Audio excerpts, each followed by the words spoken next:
বিসমিল্লাহির রহমানির রহিম। আসসালামু আলাইকুম। সুপ্রিয় শিক্ষার্থী বন্ধুরা, আজ তোমাদের জন্য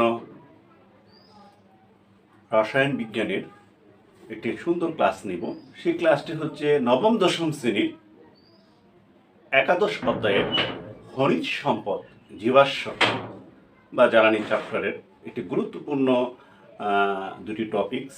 একটা হলো বদ্ধশিকল হাইড্রোকার্বন আর অ্যারোমেটিক হাইড্রোকার্বন। আমাদের এই আলোচনাটা আজকে নবম দশম শ্রেণীর আলোকে হবে ইনশাআল্লাহ। সবাইকে সানি জি এডুকেশন ইউটিউবের পক্ষ থেকে সুস্বাগত। সাথে রয়েছে আমি মোহাম্মদ কাউসার আলম, লেকচারার ইন কেমিস্ট্রি। এবার দেখো, আমাদের টপিকস 1-এ আছে বদ্ধশিকল ক্লোজ চেইনড হাইড্রোকার্বন, আর টপিকস 2-তে আছে অ্যারোমেটিক হাইড্রোকার্বন। বদ্ধশিকল শব্দের অর্থ কিন্তু আমরা বুঝি যে একটা চক্রাকারে থাকবে। যেমন এটা আমরা সার্কেল যদি বলি, এটা কিন্তু একটা বদ্ধশিকল অবস্থায় আছে, এটা একটা বৃত্ত।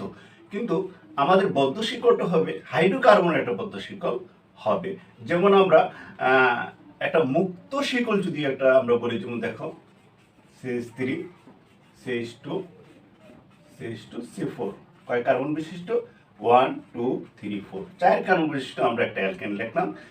এই 4 কার্বন হলে এই যৌগটার নাম কি হবে? এই যৌগটা দেখো আমরা কত সুন্দরভাবে আমি একটা সেটিং দিয়েছি এখানে। দেখো, যদি কার্বন সংখ্যা 1 হয় তাকে তুমি বলতে হবে মিথ। কার্বন সংখ্যা 2 হলে ইথ, কেমিস্ট্রি ভাষায় সেটা বলতে হয়। কার্বন সংখ্যা যদি 3 হয়, এরকম একটা যৌগ বা হাইড্রোকার্বন হয়, তখন বলবো কি? প্রোপ। কার্বন সংখ্যা 4 হলে বিউট, তাহলে কি হবে? বিউট। তাহলে আমাকে জানতে হবে 4টা কার্বন যেহেতু আছে তার নামের পূর্বে অবশ্যই বিউট হবে, যেহেতু সব এটা হচ্ছে বিউটেন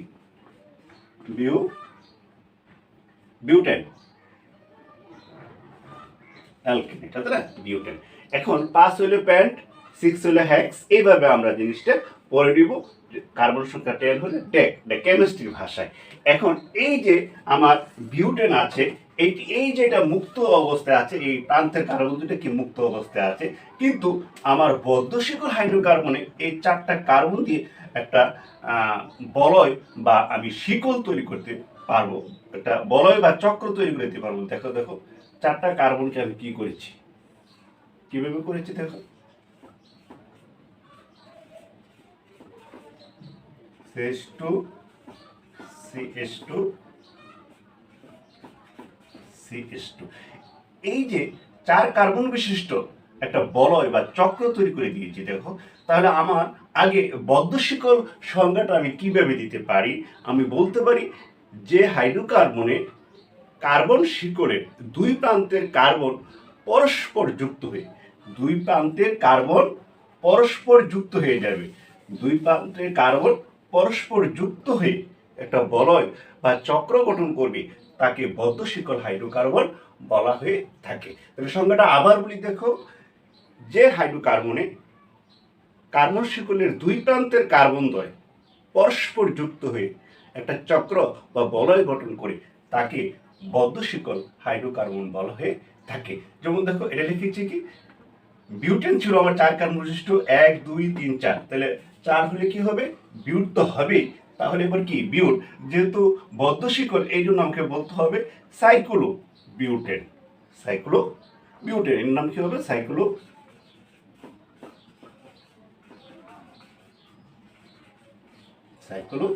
বিউটেন। এই বদ্ধশিকল হাইড্রোকার্বনগুলোকে কিন্তু আবার দুই ভাগে ভাগ করা হয়েছে, একটা সম্পৃক্ত আর একটা অসম্পৃক্ত। দেখো, তাহলে এবার বদ্ধশিকল হাইড্রোকার্বন যেটা আমি সাইক্লো বিউটেন লিখেছি, এর মধ্যে কোনো দ্বিবন্ধন কিন্তু অস্তিত্ব নেই, এই জন্য সেটা হবে সম্পৃক্ত হাইড্রোকার্বন, সম্পৃক্ত বদ্ধশিকল হাইড্রোকার্বন।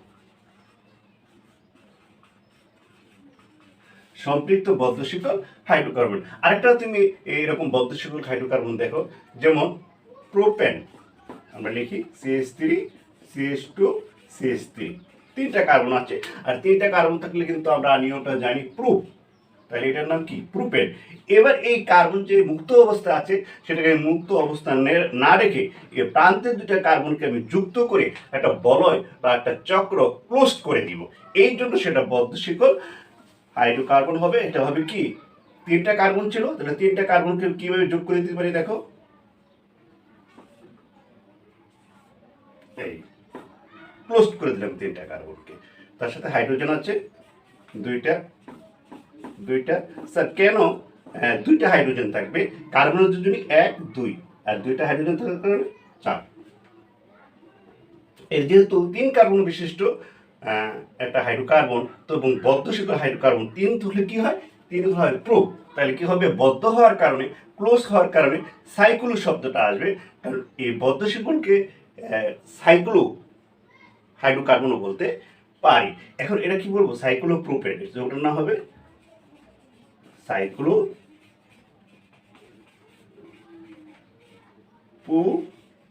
প্রোপেন। Cyclo propane. তাহলে এটা কি? আমার সম্পৃক্ত বদ্ধ শিকল হাইড্রোকার্বন। এবার যদি আমরা অসম্পৃক্ত বদ্ধ শিকল হাইড্রোকার্বনে চলে যেতে চাই, তাহলে আমরা এখানে লিখব কি? অসম্পৃক্ত বদ্ধ শিকল হাইড্রোকার্বন। আর অসম্পৃক্ত বদ্ধ শিকল হাইড্রোকার্বন হলেই আমরা জানি সম্পৃক্ত অসম্পৃক্তের মধ্যে পার্থক্য হলো, আগে ছিল একক বন্ধন, এবার হবে দ্বিবন্ধন। এই দ্বিবন্ধন আমার থাকবে এই বদ্ধ শিকলের মধ্যে। এটা ছিল সাইক্লোবিউটেন। এবার যদি আমি একটা দ্বিবন্ধন দিয়ে দিই কি হবে? সাইক্লোবিউটিন। দেখো সাইক্লোবিউটিন। এই সাইক্লোবিউটিনের এবার দেখি এই প্রান্তে যদি আমি কার্বন একটা হাইড্রোজেন বেনিশ করে দেই, তাহলে একটা দ্বিবন্ধন দিতে হবে। তাহলে কি হলো? সাইক্লোবিউটেন। একইভাবে সাইক্লোপ্রোপেনকে যদি আমি সাইক্লোপ্রোপিন বানাই, অর্থাৎ ইন যোগ করে দিতে পারি, এন বাদ হয়ে কি হয়? ইন হয়। এন বাদ দিয়ে কি হবে? ইন হবে। এবং এবং যদি এরকম আমি তৈরি করে দিতে পারি, এই যে সাইক্লোপ্রোপেন আছে, আর এই সাইক্লোপ্রোপেনকে যদি সাইক্লোপ্রোপিন বানাই, দেখো প্রোপিন, এবার কি হবে? এখানে আমার হাইড্রোজেন একটা বাদ হয়ে যাবে, একটা দ্বিবন্ধন যুক্ত হবে, সাইক্লোপ্রোপিন। ঠিক আছে? এবার এটাকে যদি আমরা চক্রাকারে দেখাই দিতে পারি, ত্রিভুজ দেখে দাও, এটার নাম প্রথমে সাইক্লোপ্রোপেন, এবার হয়ে যাবে সাইক্লোপ্রোপিন। তাহলে বুঝতে পারলাম যে বদ্ধ শিকল হাইড্রোকার্বন সম্পৃক্ত অসম্পৃক্ত অবশ্যই হতে পারে। ওকে, ফাইন। এবার দেখো সংক্ষেপে তোমার জন্য অন টেস্ট।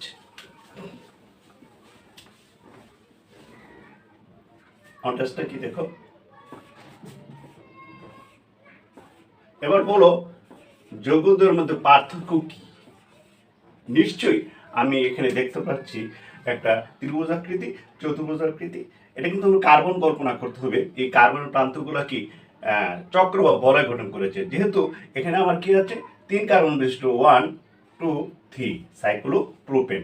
এখানে যদি দেই সাইক্লোপ্রোপিন, সাইক্লোবিউটিন, সাইক্লোবিউটেন। তাহলে এ যৌগ বি যৌগের মধ্যে পার্থক্য কি?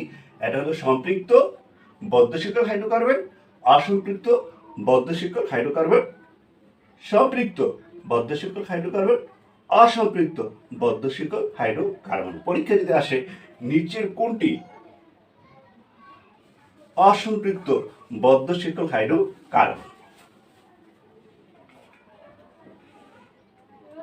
1 2 3 4 5। এটা কি? সাইক্লোপেন্টেন। যেহেতু 5 কার্বন বিশিষ্ট, এটাকে cyclopentane.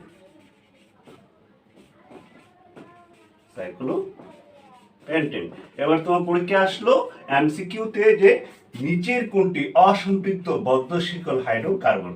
A B C D. অসম্পৃক্ত বদ্ধ শিকল হাইড্রোকার্বন কোনটি? তাহলে এটা। ওকে,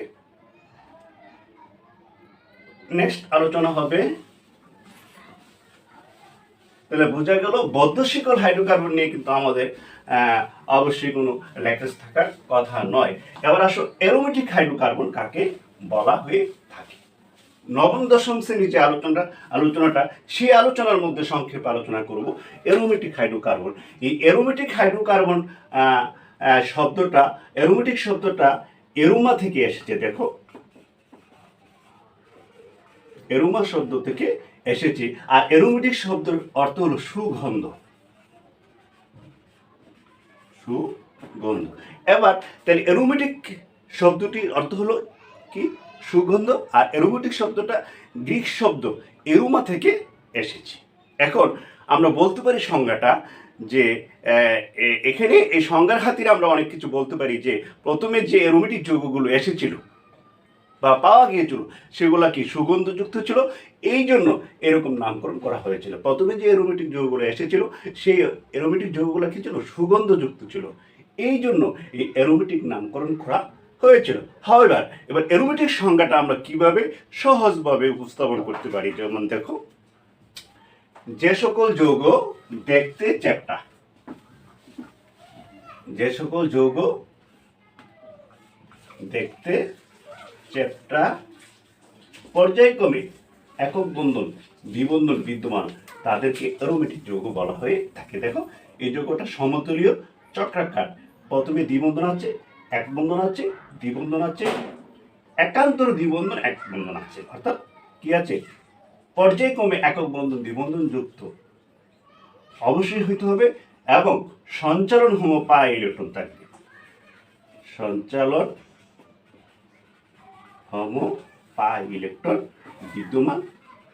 বিদ্যমান তাদেরকে অ্যারোমেটিক যৌগ বলা হয়ে থাকে। তাহলে সংজ্ঞাটা আবার বলি, দেখো, যে সকল যৌগ দেখতে চ্যাপ্টা, সমতুলীয়, পর্যায়ক্রমে একক বন্ধন দ্বিবন্ধন বিদ্যমান, তাদেরকে অ্যারোমেটিক যৌগ বলা হয়ে থাকে। এবং এই যৌগগুলোতে কিন্তু হবে সঞ্চালন হোমো পাই ইলেকট্রন বিদ্যমান থাকে, অর্থাৎ আমার এই দ্বিবন্ধনটা এই জায়গায় আসতে পারে। দেখো আলোচনা কিন্তু নবম দশম শ্রেণীর আলোকে করছি, এটা আবার চেঞ্জ হইতে পারে।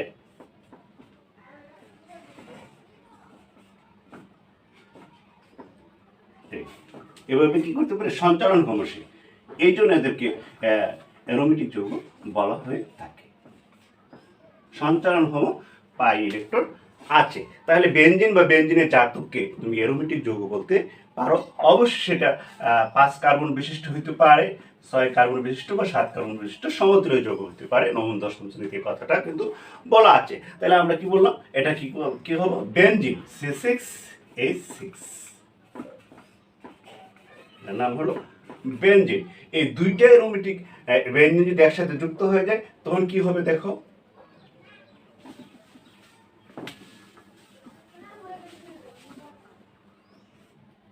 বলেছিলাম যে সকল যৌগ সমতুলীয় চক্রাকার, পর্যায়ক্রমে একক বন্ধন দ্বিবন্ধন আছে, এদেরকে অ্যারোমেটিক যৌগ বলা হয়ে থাকে। তাহলে এবার কি হতে পারে, আমরা যদি চক্রাকারে দিয়ে দিই, দেখো তোমাদের বোঝার সুবিধার জন্য, এটার নাম ন্যাপথালিন। আমরা কিন্তু বাসা বাড়িতে তোমার কাপড় চোপড় বা আলমারিতে বা শুকিয়ে রাখার সময় আমরা কিন্তু ন্যাপথালিন দিই, যাতে বিভিন্ন পোকামাকড় বা কোনো জার না আসতে পারে। এভাবে আমরা এই অ্যারোমেটিক যৌগটা বা বদ্ধশিকল যৌগটা পড়ব। তোমাদের ক্লাসটি ভালো লাগলে অবশ্যই বন্ধুর সাথে শেয়ার করবে, লাইক করবে। তোমাদের জন্য পরবর্তীতে আরও সুন্দর ক্লাস নিয়ে আসবো ইনশাআল্লাহ। See you.